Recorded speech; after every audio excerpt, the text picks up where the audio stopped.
these inequalities here. So x squared plus 5x plus 6 is supposed to be bigger than or equal to 0. So we will factor this by finding two numbers that we know and love that multiply to be 6 and add to be 5. I guess we'll use the numbers 2 and 3. So x plus 2, x plus 3. Next step, create a number line where we can put in the x-intercepts of the function x squared plus 5x plus 6. These act as the border point for the inequality, the border points for the inequality. So go down to -3 and to -2. Those are the two zeros of that factored form now of the quadratic. Now we want it to be bigger than or equal to 0. So I prefer envisioning the parabola x squared plus 5x plus 6, which would look like this, a happy parabola, and then seeing that we want it to be bigger than or equal to 0. So we want the positive parts, the parts that are above the line. So we are going to shade, including -2, shading all the way to the right, and including -3 and shading all the way to the left. So in an interval notation, this would be -infinity to -3 union -2 up to infinity. Okay, let's try this again on the right. This time I'll use a plug-in technique, so we get a couple different techniques for testing the inequality. But actually, first of all, I'm going to move that 2x over to the left-hand side because we want it to be a quadratic we can work with.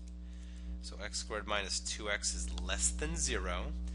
This one's a little bit easier to factor than the one on the left because I just have a GCF I can pull out that's x. So that way I'm left with x times x minus 2 is less than 0. And so now let's make a number line.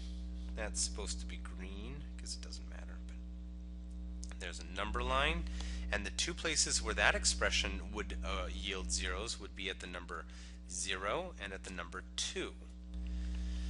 So let's plug in some testing numbers now.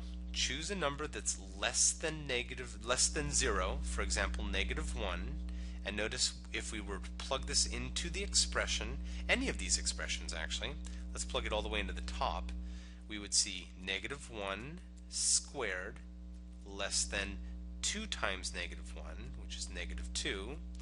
So is it true that 1 is less than -2?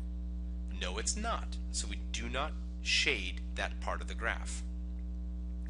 Now choose a number that you love that's between 0 and 2. Maybe x equals +1. Replacing that into the original inequality yields 1 squared less than 2 times 1, 1 less than 2, and that is correct. So we are going to shade that region right there up to but not including 0 and 2. Finally, choose a number that you love that's bigger than 2, like maybe 3.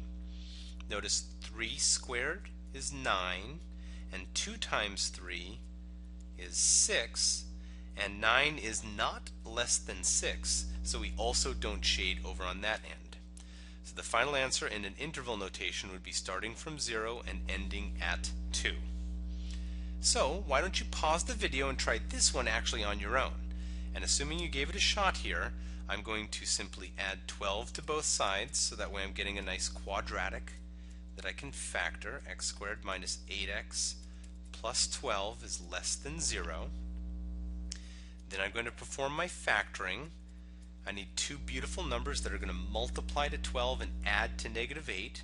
So I guess I'll go x minus 6 and x minus 2, because minus 6 times minus 2 is 12, and minus 6 plus -2 is 8. Then we will create a number line going from 2 and 6. And since this is again a parabola, I know that the parabola would generally look like this. And so if I'm trying to figure out when it is strictly less than 0, I'm looking for the region where I'm below the number line. And so the region that I am concerned about is going to be from 2 to 6 and in between. So the final interval notation answer would be 2 to 6.